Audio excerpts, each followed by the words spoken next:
Hello everybody, welcome to the 3 o'clock panel today. We're going to talk about working in the industry, and I'm joined by some great people to actually help explain how they're working in the industry. So I'll ask them first of all to start by introducing themselves and talking a little about what they're working now and how they got there. So if you'd like to start, Alex? Sure. My name's Alex Beddows. I am an expert environment artist at That's No Moon. Before That's No Moon, I was at Respawn as a senior, shipping Jedi Survivor. I've been in the industry for roughly 12 years, but it hasn't all been AAA. I've come through a kind of strange route, doing mobile, indie, iGaming, but now residing in AAA. I'm Jonjo Hemmens. I'm a senior environment artist at That's No Moon. I graduated from Falmouth University in 2019, so I'm alumni. Since then, I've worked at Antimatter Games, Creative Assembly, and Rocksteady. But yeah, now I get to work with this guy. My name is Bart. I'm working at 1010 Games as a mid-level animator. Similar to Jonjo, I graduated Falmouth not too long ago, I think 1 year after you. And yeah, that's about it. It's my first industry job, so very excited to see what comes soon. I'm Matt Brett. I'm a character artist at 1010 Games. I've been in the industry at the same time as Bart, roughly like around 3-ish years now. 1010 Games is my first game studio, and I'm alumni from Falmouth as well. How you doing? I'm Clifford, or Cael. I am currently working as a junior producer at Yogscast Games. Before that, I was a usability researcher of Team 17, and I've been in the industry just coming up on 2 years now. Hi, I'm Kieran Goodson. I'm a senior environment artist at the Chinese Room, currently on Vampire the Masquerade Bloodlines 2. Before that, I worked for 3 years on Sniper Elite 5 over at Rebellion in Oxford, graduating from Coventry University in 2019. So coming up to my 5 years anniversary in the industry. Thank you very much. So welcome all, and I've got a few questions that I've been given to sort of ask, and we'll probably branch off on those. But I'll start off by asking Alex, first of all, why do you enjoy working in the industry? It's probably a good start, because obviously people are setting out and they want to know why they should bother, I think. It's bold of you to assume I enjoy it.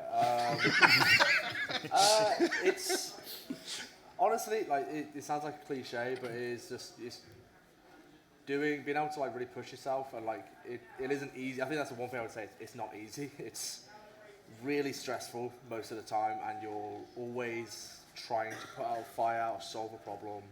And if you enjoy doing that, if you actually enjoy problem solving and pushing yourself, it's amazing. You'll love it.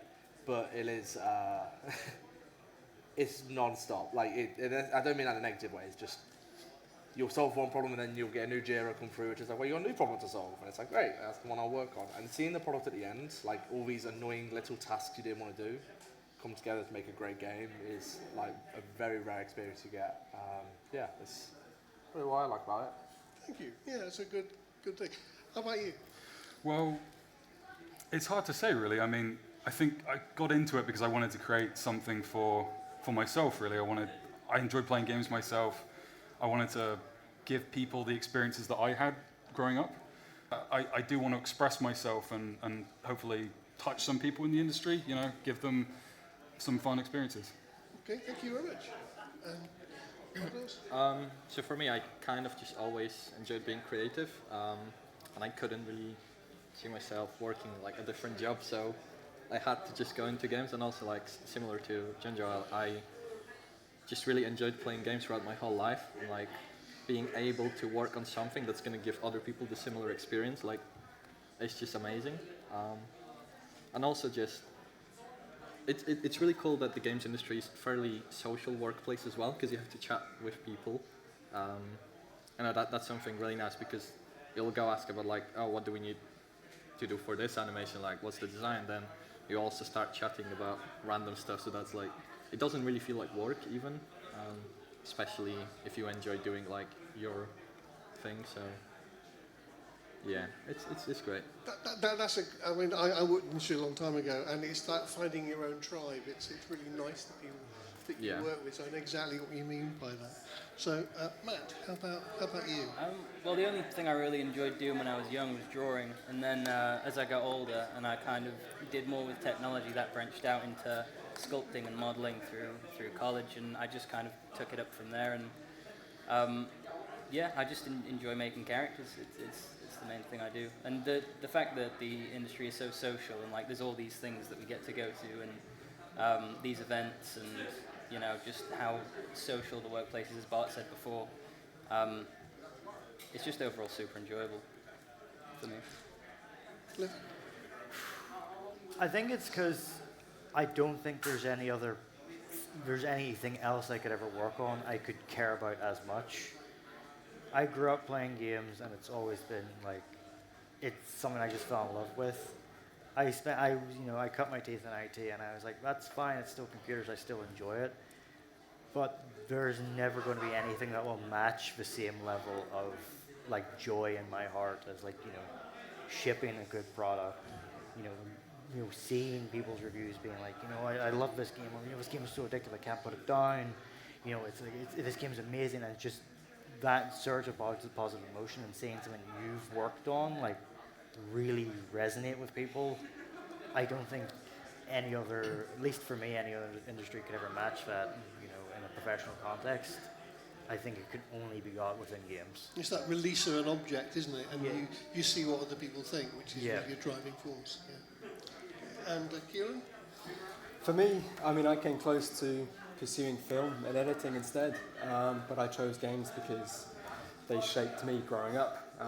Managed to escape some horrible social situations by playing games, and I think that what makes games so interesting and so exciting to be in is because we have that sort of fourth dimension of time over the experience, whereby, yes, you have films which are, flat screen 2D, and yes, your perception of that changes over a character arc and over a story, but it's the gaming element and the interactivity of that product that actually is exciting to be a part of, because you as an audience member, you as a player, have agency over certain stories, and that's a dimension that is exclusively inherent to games. And it's not something that films or radio or like even books can even offer you. So that's what I enjoy. That's cool. It's a good answer. I think it is very intimate, unlike film and TV, is that you're working on something that different people interpret in different ways. And it's that sort of almost touching the people who It's that play your tactile game. experience, It's yeah, almost you're right. tactile, which is Fifth quite sense. nice. Thank you. Yeah. So that's the second question, because a few people have touched on it already. It's not always easy going. It's not always very smooth between what you actually sort of work on and what actually the final product is and how it's received.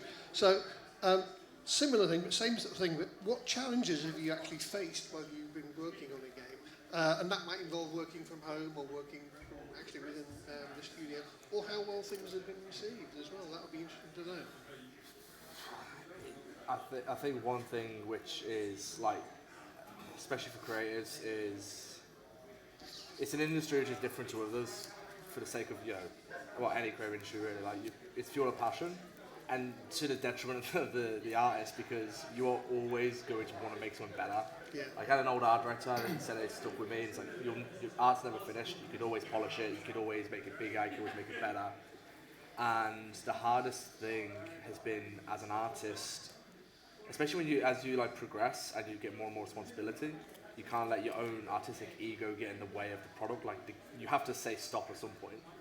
And it's so hard when you're so passionate about the product you're making that you want to take it further, you want to make it better, but a game has to ship, and we can't overscope and all these sorts of things. And it's really hard to park your own ego or just accept, right, this is a product, we're making a game, it's not your product, it's not your thing, you're making it for someone else, and you have to stop at some point and allow it to just be what it is. And when you're constantly inspired by this industry, like if anyone has played like the Last of Us games, like you're looking, it's like I want to make that. But every studio is different. Every studio has different timelines and different budgets and different team sizes. And so as an artist, being having to say, all right, we're not that, we're not this, because of all these things outside of my control, is really hard to swallow sometimes. It's a really hard thing to like not put you down or get you down. I mean, that's probably the thing like throughout my entire career I've always dealt with, and I think probably everyone always has. And you always will, because art's never finished. Like you always carry it on. I think that's something for me that I struggle with a lot. that's an honest observation. How do you deal with it now? Do you have any particular Producer tells me to tricks? stop. Deadlines. Yeah. Deadlines. Deadlines, yeah. There's only so much you can do at any time. Okay. Bartosz. So honestly, because I've been in the industry for not a long time yet, it's just coming up on 3 years, and it's been the same company which just started as I joined. It's been pretty much a smooth sailing for me, really. Yeah. So I would say the biggest challenge for me is just waking up. Just not the fun of the early mornings. But yeah, other than that, maybe like sometimes you get this like super crazy idea you think will make the game really great. You go to design and they're just like, we thought about that, but no. And you're just like, damn it, I thought I had something. But that's not really a challenge, more of like, just don't feel good. But yeah, that's about it. Thank you very much. And Matt. Well, I'm in a similar position to Bart, where like the company's a very recently made company. Like it was made as we were finishing uni. I think I was the first junior to join, and it was a really small team. And they had all the devs were seniors from a different studio, so they kind of had the idea of how a studio works and all that. So throughout the like almost 3 years that I've been there, it's been mega smooth sailing. And the nature of my job, it's like the assets that I make, they don't take very long to make, so I don't get like mega attached to them, like, oh, I've made like this person as a Funko Pop and they're not in the game anymore. I'm not going to be heartbroken over it. But yeah, I'd say the same thing. It's just like keeping a consistent, work schedule And not getting too attached to work that you do, so yeah. Yeah, Okay. it's been like mega smooth for me. I've not really faced any massive issue throughout the. And long may it continue that way. Yeah, long may it absolutely. continue. It's a good time. Clifford. I feel like I'm going to like change the dynamic here of like who's new and is going to like mention a real not that getting up in the morning isn't a real problem. We all face that one. For me, it is accepting your limitations, especially when you're new. It can be really, really tough because depending on how you enter a team, what teams you're entering, you may not have like other juniors alongside with you, and you could end up comparing yourself to a lead, and you'll make mistakes, and you're like, I screwed that up. That's on me, and you can end up being really regretful and mournful of a game. You just have to learn to like it's part of a learning process. Something my boss told me is when he worked as a printer, the first time he did the guillotine wrong and destroyed a sheet, he's like, you'll never make that mistake again. It has to happen. The best thing you can do is learn from your mistakes, throw your hands up and say, yeah, I was responsible for that. I'm not going to make that mistake again, and I'm going to grow from it. People expect you to make mistakes, especially when you're new. Your own head is your worst enemy on that front. You're your own worst critic of like, everyone's going to think I'm an idiot or I'm a moron. It's like, I screwed this up. Most people on your team won't notice, or they won't care. They'll just be like, all right, let's go fix it and get it done. No one I've found this industry is ever really out to get you. Most people really just want to prop each other up because we do difficult work. No one goes into the job being like, trying to put anyone down, I think. Yeah, good advice. And Kieran? Yeah, I mean, to leapfrog off of that, communication is always just such a core skill that nobody seems to talk about because there's often so much focus on the technical aspects of how a game gets put together, but then you realize how vital producers are and leads and directors, and they're trying to communicate down a vision to a core team. If everyone is on a different page, then you end up with a product that looks nothing like what it was originally intended, which may be dissatisfying to an audience who had certain expectations, which again, if you're working under a big publisher, as a developer, you don't have any control over the marketing campaign that goes out. You don't get to say which screenshots get put out or in which order they get put out. So it's almost as if the game gets made in 3 stages. It gets made in pre-production, on the script, in planning, on Miro boards, however the directors envision the game. Then you've got the core production of that title, and then actually how that's being marketed and all the post-production stuff. 3 different versions of a game, they're not necessarily aligned, and communication actually helps to streamline that process and tie a core thread through each one of those things. And you will end up making a different game than the one you set out to do, but it's just down to communication, and it's just such a difficult skill to get right, because you might have a junior or someone who comes on board at a lower level in the hierarchy that's an expert communicator, but they don't have the responsibility of communicating anything. And as you move up the hierarchies, you take on more responsibility, you will learn how much more important communication might be over some of those technical skills. And actually, as you do become a lead or a director, you have to delegate a lot of your original tasks in the first place. So you'll have to spend more time developing your communication skills, your leadership skills, hosting panels, talking to people. And again, those are skills that you can be constantly building throughout your career, which is why an expo day like this today is beneficial for everybody involved, because you'll learn how to do it, and it gets easier with time, but it's still a tricky one to manage, even 10, 20, 30 years into a career. It's a very astute observation, especially when team sizes the way they are. You don't get any one person with their entire vision carried through. Especially things. in a pre-pandemic world where, some of these smaller indie teams as well would have been 10, 20, 30 people in the same room. You could spin around and talk to the programmer.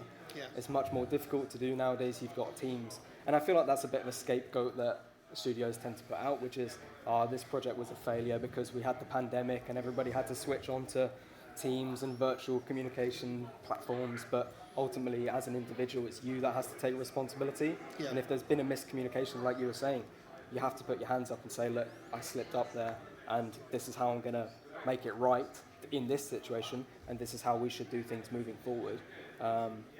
It's just not fair to blame communication issues on one individual. It's usually a network of people who have just missed each other in some degree. And again, it's the director's responsibility to make sure that everything is falling in line, but it's also the leads and the people managers that should be constantly nudging the direction back into the way it should go. Well observed, yeah, that's good. Thank you. I'll ask another question of everybody, because I'm interested to know if there's much scope still for freelance or beginning freelance in order to worm your way into a particular company or get some experience. So if we start over here again with Alex, what advice would you give for trying to get involved with freelance? How to approach it, or not to bother, or whatever it actually, whatever the advice actually might be. So I guess one distinction I make is like between contracts and freelance. So you get like short-term contracts, like 6 months with a studio, and that's one form. That's like kind of gig culture where you're like going 6 months here, 12 months there, 10 months here. I actually got my original foot in the door into AAA was through freelance as an outsource artist for Decagon, and there's a lot of work there. Like, look, outsource studios tend to have a high turnaround. Most people want to work in a AAA studio. So most of the outsource vendors, you tend to get artists who come in, there's certain artists who rise to the top and they move on to the next studio and actually get in. There's no shortage of needing outsource artists. So in terms of like freelance, if you're looking to get in AAA, like outsource is a great start point because you get to actually work on some big titles, you get to experience the quality that's expected, without being overwhelmed, because when you get into the studio you start to get into really deep pipelines and jumping through hoops to make certain things, whereas outsource tends to be assets which are a little bit more straightforward, there's a little bit more like structure to it, and it's a little bit more like entry friendly. So I guess you've got to make a choice of what you want to do. Do you want to do the gig culture, which is I did for a little bit, doing contract to contract, or do you want to do like full freelance where you're doing probably like I was doing outsourcing, I was working for ArtStation, I was working for Counterplay, and you're juggling a lot more plates when you're doing the sort of freelance culture. So I guess that's what the distinction I make for you, everyone who's thinking about it is which one do you want to do. And it's not for, what I will say, it's not for everyone. It is incredibly chaotic. Ours are not yours. Like, the amount of times I've had one of my vendors say, we need this change and we need it now, and I'm like, eating my dinner, and it's like, okay, well, we'll hop back on the PC and fix that, because it's my responsibility. If I don't, I just won't get more hours again. There is definitely that component of it, and that's not for everybody. So that's, I think it's definitely, I would never turn my nose up to the freelance. Like I said, it got me my foot in the door, and there's always work there, I feel like. It'd be a long time before I think freelance work disappears. What would you look for specifically in a freelancer's sort of output to actually interest you? Good hourly rates. No, what am I looking for? I guess being like longevity from artists there. Like, there's some outsourced studios out there who have, like Sierra Division, for example. There's like great artists there. It isn't, juniors and students, there's like really big names in the industry just choosing to work there.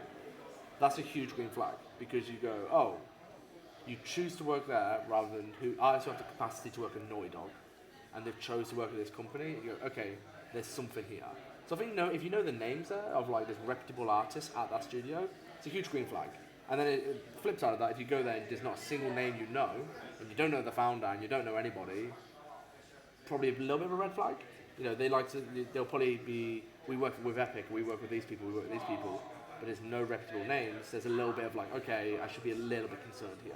Okay. So that's what I kind of look for. Thanks very much. And Jonjo. My experience with freelance has been probably different to most. I've freelanced with a few different companies, NVIDIA, Sentient Art, and Sierra Division, all of which was during me having full-time jobs, so it was stuff that I did in my own time after my work hours. It's tough to do, and most of it, though, came to me through my existing body of work. It's not stuff I applied for. It was through contacts that recommended me. It all kind of materialized through my network that pre-existed in the industry. So I've not ever looked for it. It's just kind of come my way. I think it's something that you kind of need specialisms for. I don't think you can be a good generalist. Well, I think there may be work in freelance for generalists, but at least from my perspective, what I've seen is that it really tends to be specialists who get headhunted for those roles. So I spent a long time honing my prop skills, which is why I got asked by NVIDIA to help them with their props. I had done those props gigs, so that kind of got me on to do vehicles for another thing, and it just kind of snowballs. Mm-hmm. The more people that you work with, the more reputable you look, and then the more freelance gigs come in. But Beddows makes a good point in that, hourly rate is really important, because I think in freelance you're not beholden to like contracts like you are. Like there are less laws around it. It can be rife with abuse. I think there have been some gigs that I've looked at and I think just weren't worth the money. Like $18 an hour for asset creation just is. It's not that that's a bad wage for some people, but compared to what a full-time gig might offer, it's really not great. Yeah. Especially considering you have to do your own taxes, you don't get the benefits of full-time employment. I think freelance is good, you just need to be quite specialized to get the most out of it, I think. That's a good observation, thank you. And Bartosz? Well, in my case, I've not really had experience with freelance at all. Before I started in the industry, right after uni, I was experimenting with it, but from my experience, it was a bit tough because, first of all, I couldn't find actually any like freelance opportunities, and once someone actually reached out to me, they offered like terrible wage for it, which is basically like a week's worth of wage for a month's work. So that's basically my experience. I think working in industry, like at a set company as an animator, is probably easier because you get used to the rigs, to the rigging style of the technical animators, etc. And then you kind of just do your job much faster and much more efficiently. Whereas possibly as an animator, you maybe are expected to rig the characters yourself. In freelance, I'm not sure how it goes, but that's basically all I have. Well, I suppose they're just trying to pay the minimum wage, and you want to avoid. I think it was below minimum wage. Going down that route, yeah, absolutely. Yeah. Matt? My experience, I was coming out of the first year of uni, and I was headhunted by Southern GFX in Frodsham. That's kind of like a freelance / outsource company. But it was a really fun time. I mean, at that age, I wasn't worried about money or anything. Like I was living with my parents, so those kind of thoughts weren't going into my mind. I was more just enticed by the fact that I was working on something different than my boss, who was sat next to me, working on something different than the guy who sat behind me. I was doing like a crane for a military compound, and he was making the faces for a stop motion animation. But outside of that, like, not a lot of thoughts were going through my mind when that was happening. I was really just focused on finishing uni and getting through education. But it was nice to have money. It was nice to see all the cool things that I signed an NDA for that I can't really talk about. But yeah, that's really my thoughts on it. I don't have a lot So of not a lot of experience with it. Clifford, how about you? So I have my experience coming the other way actually as a producer having to deal with freelancers. Again, coming back to that hourly rate point, just saying, joking aside, if I can give advice to people looking to be freelancers, if someone has reached out to you with like a brief or like, hey, can you maybe provide me a sample or whatever, is I know in my personal experience, I've reached out to friends and they've been like, oh, I don't really have time for that. And it's like, I get that. Your time is valuable. I'm not asking for your work to be given away for free. But if I don't have something to show, I can't push you forward as like a candidate to give you work. You need to be proactive about chasing up your responsibilities and having something to demonstrate, meeting your briefs, seeing am I maybe competitive with other people I'm up against without also selling yourself short.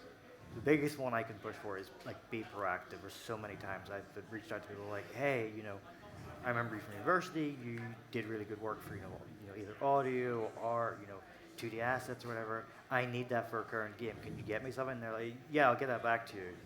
And then it just didn't happen in time. Weeks would go by, and it's like, well, we've already got another freelancer, and I can't really float your name again without big questions being asked of like, well, didn't we ask that person before? Why would we go to them again and not get anything? So there's definitely an element of it's very much your personal responsibility, for better or for worse. So I know it's not going to suit everyone, but for those that are considering it, always remember that it's you are your own boss, and that means whenever things are shipped and getting done on time. Okay, that's an interesting angle on it, I've got to say. And Kieran? Yeah, I mean, I've not had any formal freelance experience, but I've done some loose stuff in the background with ArtStation for about 6 months, alongside a full-time job. And it's hard work to finish your day and then start your second day at work.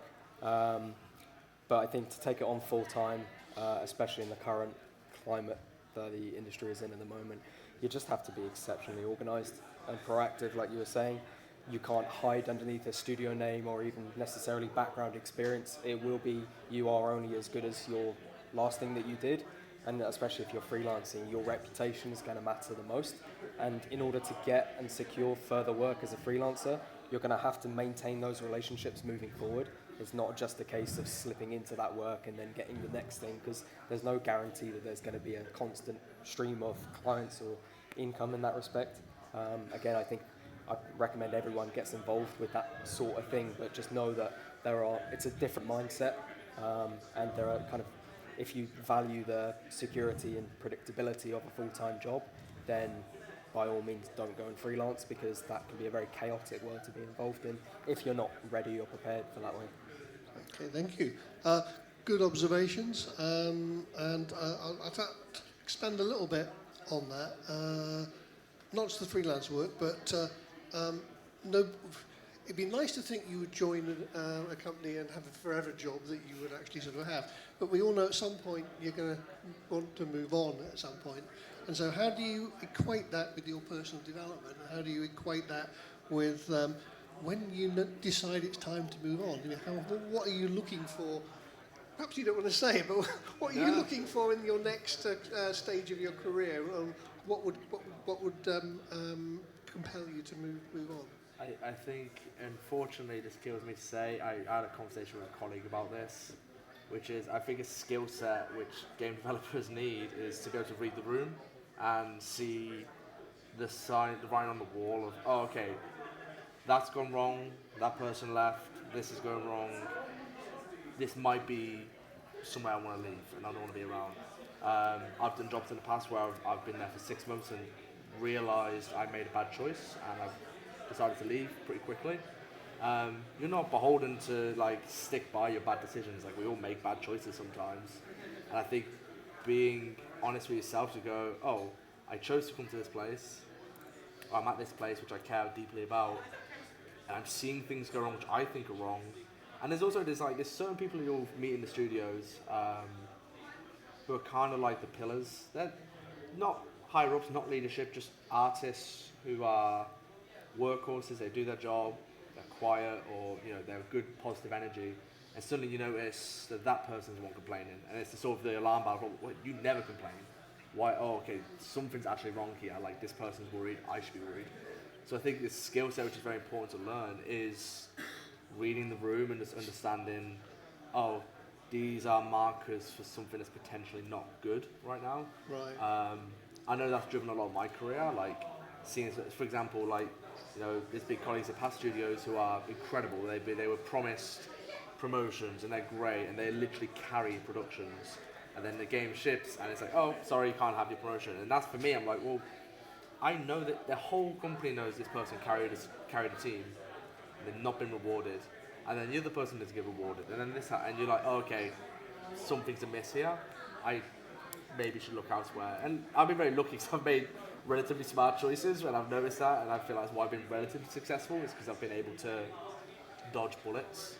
It's not a nice thing to have to talk about, but I think that's a very important skill set within this industry. I'm going to hurry everybody now because we're running in very short time, so we can keep it to about 30 seconds or so.